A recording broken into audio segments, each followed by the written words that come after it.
have a dream. It's one small step for man. I am the greatest. You want something, go get it. Period. And people ask me now too, they're like, how long have you been doing it? How long have you been doing it? Because people want to know, is it going to take me this long, that long? I'm like, just do it and start it and continue it, and you're going to get there, There were a lot of times where, I wouldn't necessarily hang out with my friends who were all just, sitting watching a movie because I wanted to work on things with my business. And obviously that was hard, and, things might have hurt with our friendship, but to me, what was bigger was, making sure that this passion turned into a legit business for me. And sometimes you have to make those hard decisions, but it's worth it in the end, yeah.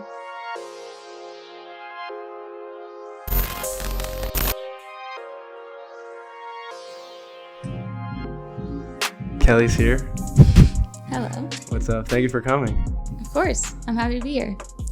Last time we talked, episode 18, was about 9 months ago. Yes. And since then, you have taken action on every single thing we've talked about. Yes. From launching the merch, forming partnerships, you grew your following and impact like 10 times. Mm-hmm. It's really awesome. What has that whole process been like in taking action on those goals you set for yourself? It's been amazing. It's everything, like you said, it's everything I envisioned for myself, which is crazy to think about in such a short amount of time that I was able to make it happen. But again, it all goes back to the mindset and the goal. And I had that goal and I had the mindset that I had to achieve it. I knew that if I graduated college and I had to go to a 9-to-5, that at that point I probably wouldn't continue pursuing this. So I knew I had to graduate and be able to do this full time. So that kind of mindset of where it wasn't a want, it was like kind of like a need, just made me go 100% at it all the time. And eventually it just kind of happened. People always say, like, if you tell the universe what you want, it'll give it to you. But you just have to be consistent with it. And that's what I did. And it somehow fell into my hands, and I'm so happy to have it. But it's been awesome. Yeah. What do you have to say for people who are in a similar position but are in school? Even if they're entrepreneurs too, they're doing something well in school. How do you juggle and balance such a heavy thing? Mm-hmm. It's definitely hard. I think the biggest thing is just knowing within yourself that it's something you want to do and not listening to what anyone else says, whether it's friends or peers, teachers, parents. To be honest, my parents, especially my dad, wasn't really completely about what I was doing, and the fact that I would go off and not have a 9-to-5 job, a steady job or anything like that. Obviously they support me no matter what, but to them, they wanted me to have more stability. But I knew within myself that I wouldn't be happy doing that. So I just continued pursuing what I was doing. There were a lot of times where, I wouldn't necessarily hang out with my friends who were all just, sitting watching a movie because I wanted to work on things with my business.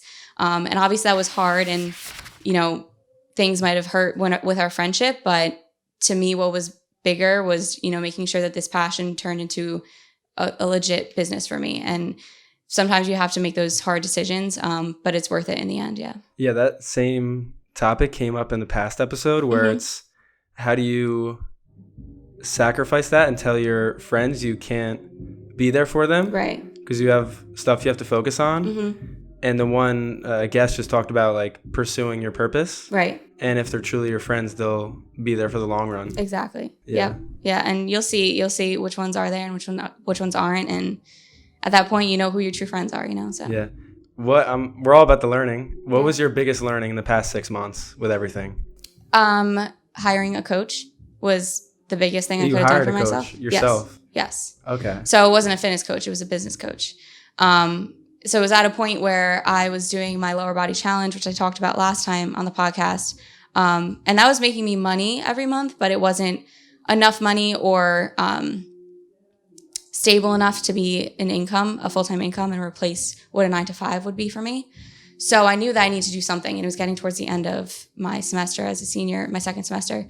So I was like, I'm going to hire a coach. So I hired a business coach, and with him, I ended up starting my one-on-one coaching. And from there, it scaled so much. And now I'm able to do it completely full time and not even, worry about, is this enough money? Like, am I going to be fine? Do I need to get a job or anything like that? Wow. That's amazing. Yeah. So it's just another avenue of revenue right. that he talked about? Yeah. Okay. And what is it like coaching people? Because you kind of did that when you just had the social media. Mm-hmm. But what is it like just solely focusing on that? Yeah. So, I mean, it's different. One-to-one coaching, I have a lot more contact with them more consistently, and, it's basically every day. And it's awesome to be able to work with them and like see how their minds change along like through the process. I think the best part of it, like, yes, I love helping them see physical changes, but seeing their minds change is awesome. And being able to help them do that and remind them, that the big goal is what matters, not the small things in between. Because I know if they were just doing a guide instead of having my assistants one-on-one, that there's multiple times they would have fallen off if I couldn't have gotten them back up. So it's really just awesome to see that process and be able to change their lives like for good. Changing their booties and their mindsets, Yes. right? Exactly. Yeah. My little slogan. So there's always a commonality. I think last time we talked, for the people you coach, the people that follow you, the biggest thing was like, how do I eat more food Mm-hmm. when it seems like counterintuitive to losing weight? Right. Like, what's a common question? Basically, lifting and nutrition advice for people listening right now to this episode. I think the most common thing I see is people just get so confused about weight loss because they're just looking so short term at it. So a lot of people, they're like, I want to lose like 5-10 pounds the next month. And sure, you might be able to if you do a crash diet, but then you're back at the same spot in a couple months because you gain that weight back. And I think it's just the biggest thing is like changing people's mindsets from the short term to the long term and making them realize like it's not going to be better in a month. It's not going to be better in 2 months, but Small habits. in a year, it's going to be, a lot better if you just stick with it and actually follow things that are going to get you that long-term success. Yeah, it's like, can you wake up the first day you're training and just do one push-up? Right. And then from there, I think we talked about this last time too. It's just being a practitioner of consistency. Right. It's so hard. Exactly. Who would have thought just Yeah. consistency? And that's what I say all the time. I post transformation pictures a lot. And there's one recently where I posted one. I was like, I normally tell you what I changed between these two pictures, but this time I'm not going to do that because nothing changed. The only thing that changed was time. I just stayed consistent with it. And that's why I'm where I am now. And people ask me now too, they're like, how long have you been doing it? How long have you been doing it? Because people want to know, is it going to take me this long, that long? I'm like, just do it and start it and continue it and you're going to get there, So people talk about, it's like the how long, but the thing I've been learning myself and what I've been seeing in the successful people we do the stories on, It's like, who do you want to become during this process? Right. So that should be the number one question when going through it.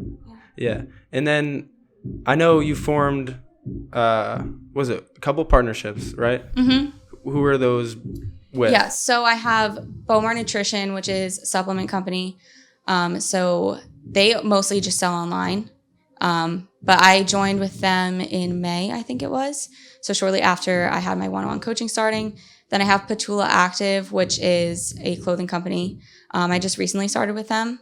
And I've been a huge fan of Petula Active for so long. And it was always like one of my dreams of mine to have a sponsorship with them. So it's super awesome that happened. That's awesome. And then I have Just CBD, which is a CBD company. So how did you go about handling those partnerships? They reached out to you, I'm guessing. Yeah. Because just for people who they want to form partnerships Right. with people and they have that level to do so, how do you go about that correctly? So, I mean, you could reach out to companies. I don't know if that's necessarily the best route to take, just because if a company is looking for people, you'll know. If a company has sponsored athletes already, then there's a higher chance that they'll take you. But if they don't, then I wouldn't necessarily reach out to them. But if there is a company that like this is the company you want to be with, just post a lot about them. Use your page to help them advertise. I know it kind of seems like you're already sponsored, and that's kind of like what they like because they want to know that you actually like the product. And then from there, eventually, when you establish that relationship with the brand, then they'll probably end up, bringing you on. And if not, then maybe you could say, hey, I was just wondering if you have any opportunities available. Yeah. Why the CBD company? I'm interested. That was a while. That was, I think, March maybe. And they were one of the first ones to ever offer a sponsored position. So previous to them, I was with One Up Nutrition. I might have been with One Up when we talked last time. Yeah. And it wasn't sponsored, but that was my first big company to work with. And I was so excited. So I just kind of took it. But I still had to buy the products. I wasn't getting anything for free. I wasn't getting paid per month or anything like that. It was just a commission code. So it wasn't really a sponsored athlete, okay. Even though it was kind of advertised like that. So they were the first ones. And then Just CBD came along, and that was like the first actual sponsored, where it was like a certain amount of money per month. So it's kind of like a salary way. So that was pretty awesome. So it was like, yes, I'll do that. And that was when CBD was pretty new. So not many people knew about it. So it was awesome to work with them, right off the bat. So Great. I gotta maybe start using it to go to sleep. Yeah. Oh my gosh, it's amazing. It helps me so much. I sleep right through the night. Yeah. So I'm really interested. What is it like looking back? Like, do you ever do like a macro perspective, look how far I've came, or is it just day after day, I'm getting after the next goal I set for myself? From time to time, I personally will look back. I haven't really done a big look back like with my entire like. You do it like a quarterly way or a quarterly? No, just like from whenever? time to time. Like I'll just think about it. I mean, even on my way here, I was thinking about the last time I was in Philly. I was on. It was like a business networking trip with my school, with my college. And there was a reception at night with all these alumni from my school who, were in some sort of corporate environment, and they all had different jobs, and you would have to go talk to them. And they would ask you, what do you want to do? What do you want to be when, you get out of college? And they were asking me, and I'm like, oh, I want to do marketing. And they're like, okay, but like, what kind of marketing? I'm like, I don't know, like isn't that enough of an answer? Yeah. Like if you asked me what I want to do with either one of my majors, I would have been like, I have no idea, because I truly didn't enjoy it. And I'm like, now I'm driving to Philly in a completely different mindset where I have my own business. Like I'm not worried about, what if I'm going to enjoy Monday to Friday. Like I love every day of the week, no matter powerful. what day it is, That's like really powerful. Yeah. And it's just amazing to like think about how different I feel. Like everything in my life has changed from then, and it's only been a couple years, That's why the risk is so worth it. Exactly. Why not? Yeah. Yeah.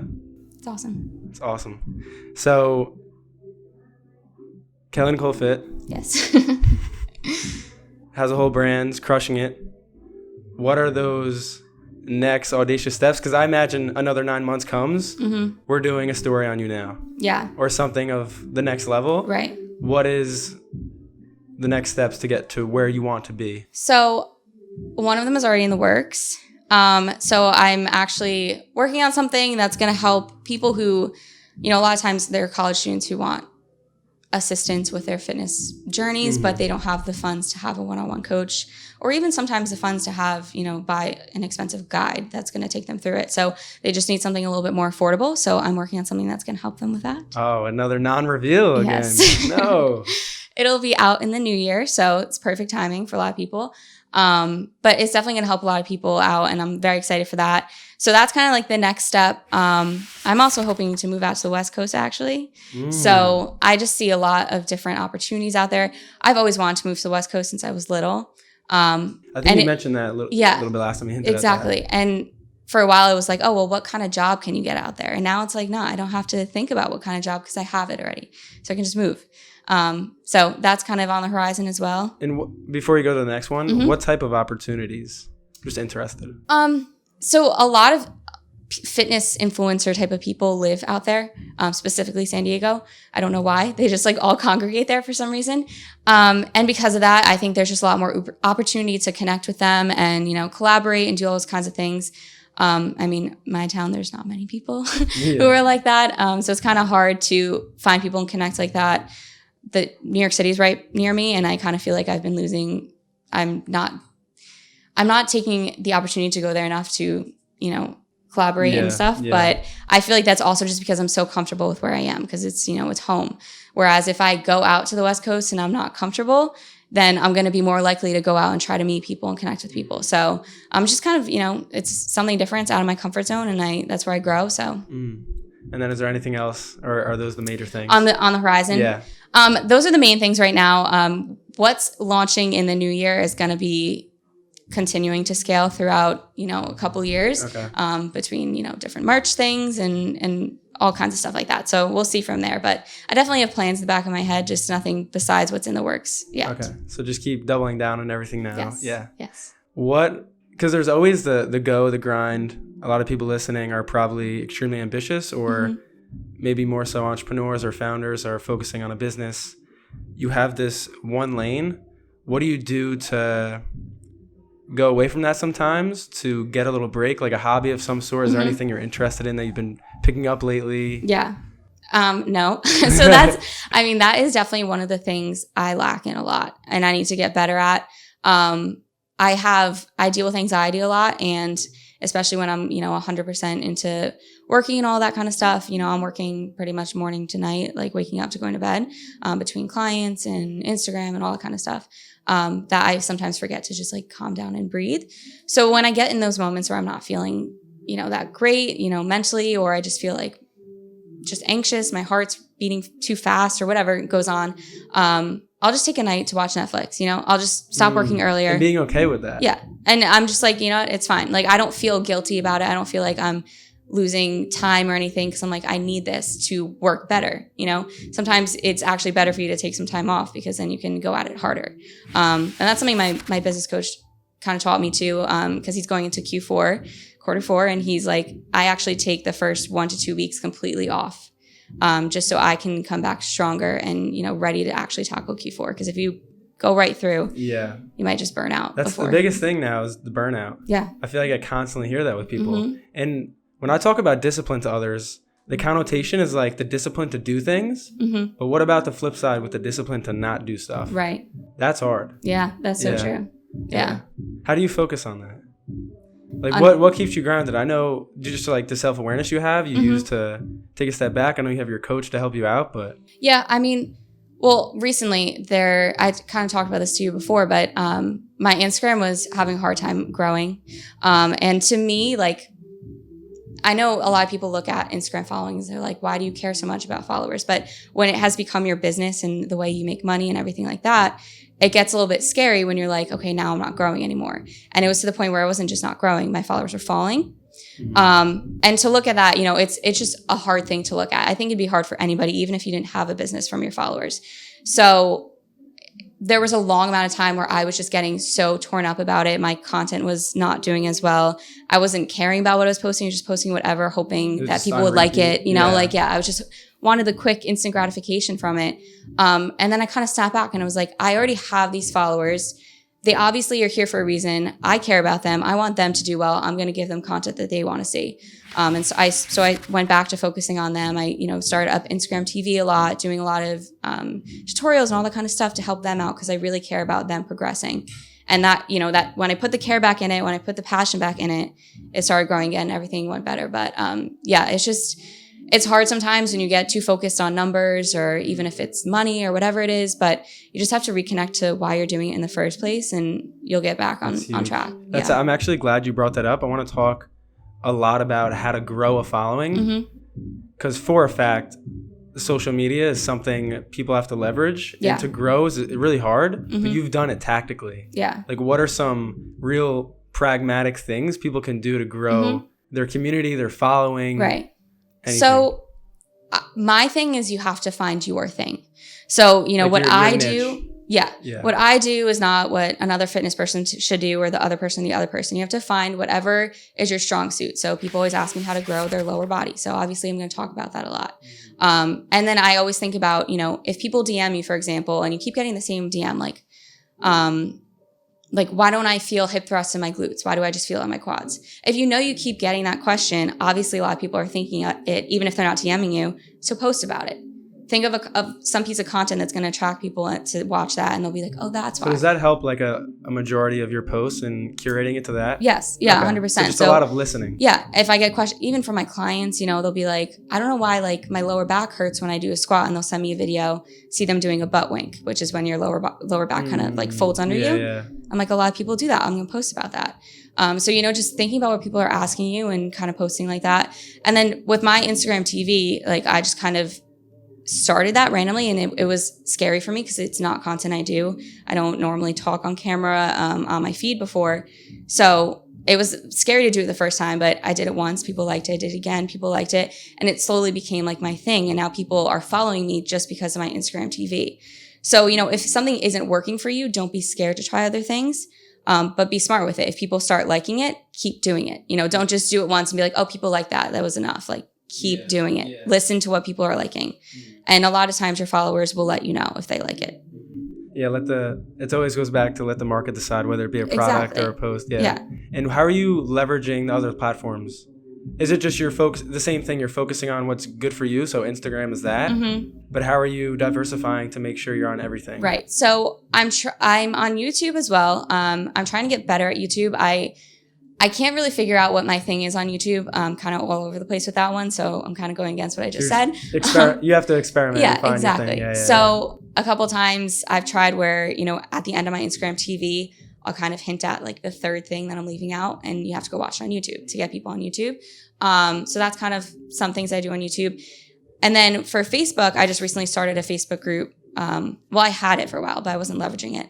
But I kind of introduced it again to my Instagram story and told people come follow it. And it's kind of become more of a community thing, which I've always wanted for my page because I love talking to my followers. I love that they talk to me, but I want them to have community with each other.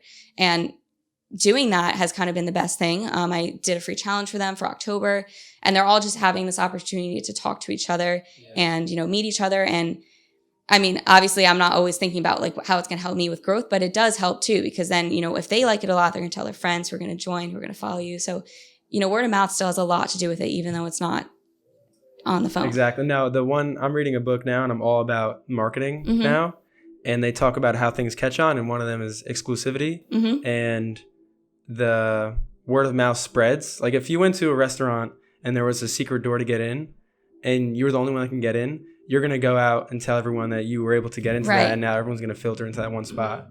So that's true. That private exclusivity is helping you a lot. Yeah.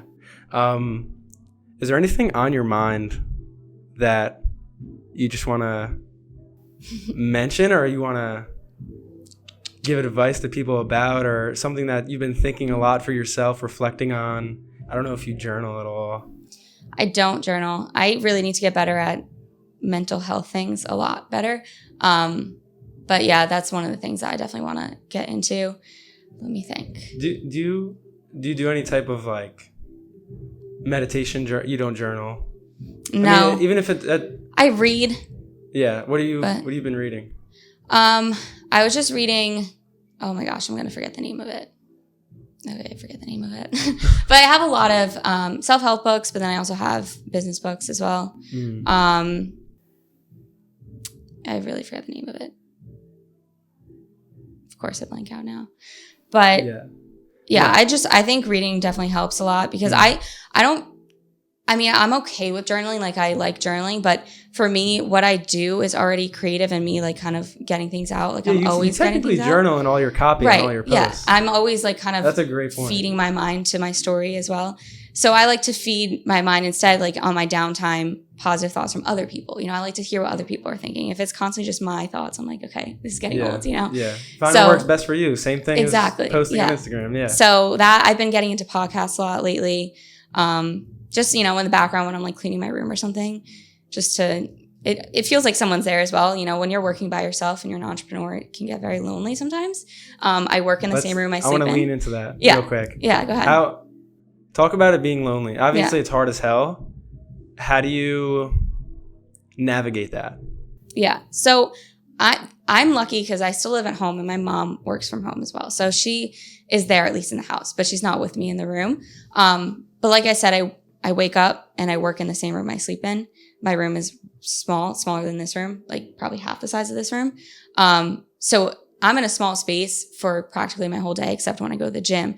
So it can get really hard sometimes when I'm just, by myself or stressed out, or, I'll have moments where I just like yell, I'm like, like I just cause it gets frustrating. But at the same time, like I know eventually down the road, I'm going to get to a point where I'm going to have a team and stuff. So it's just kind of, getting through the points of being by yourself and having all the frustration, all the things, wearing all those different hats, just for a short amount of time. And it's going to get to the point, if you're that consistent with it, where you can have a team. Yeah. I was going to ask that too. Are you going to focus on getting a team for all your posting and all of that? 100%. Yeah. Because it's already getting to the point where I'm like, I need to figure out which place I want to put more of my attention to, and not do the other things just because I don't have enough time in a day. So, I've always, my favorite part of what I do is making content. I love doing it. That's why I started in the first place. So that's something I don't ever want to throw out the window, but there's been times where I have to, do it less just because there's other things I need to put my attention to. So, having people help out would be so helpful. So eventually, pretty soon, probably. Yeah. I mean, when you reach those moments where you're stressed or anxious, you can think like, damn, I wanted to be at this point once. Exactly. And now I'm here. Yeah. It's like a blessing. Yeah. Honestly. Just gratitude. Yeah. Yeah. I am amazed. Overall, since I've first started seeing everything, I think it was like a year ago, obviously caught my attention right away. Then we got connected in January. And then 9 months now, it's just so sick to see your growth. And the people who listen should listen, but also watch what you're doing, how you're doing it. And just a statement of like gratitude. I appreciate you for like what you're doing, like why you're doing it. It's really awesome to see. Yeah. Truly. That's what you just said. That's another thing even Gary Vee says all the time, watch what I do, not what I say. And I think that's super important. If there's anybody that is doing really well and growing a lot, like just look at what they're doing, follow the blueprint, right? But in your own way as well, like you talked about. There's people I know, fitness influencers, who grew their page really fast because they post really pretty pictures of themselves. That's not my page. I can't do that. Granted, for them, they're doing really well and it's great for them. But that's their thing. So, you have to think about, okay, why did their page grow? Because they're posting pretty pictures of themselves. That's good. That's good for them. But okay, if that's their thing, what's my thing? Just think I think people put too much thought into it too. And when you try to think about it too much, it's just not going to work out and it looks fabricated. Yeah. People sense it right away. Right. Exactly. You know when it's fake. Yeah. Yeah. And people know when you're genuinely happy, when you're genuinely doing something with purpose. People know. Like, it's not that hard to figure out. Yeah. So just stick to why you're doing it in the first place, and it's going to fall into place eventually if it didn't already. So. Exactly. Yeah. Cheers to growth. Yes. There you go. Good stuff.